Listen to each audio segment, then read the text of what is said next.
Skill Capture arbejder med sessions. En session kan sammenlignes med en træning.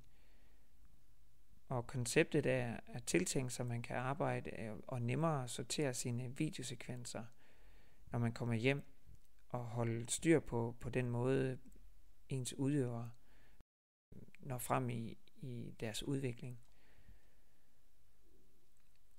En session kan åbnes på 2 forskellige måder, enten i menuen Open Session her, eller også hernede i værktøjslinjen, hvor man har en knap Open Previous Session.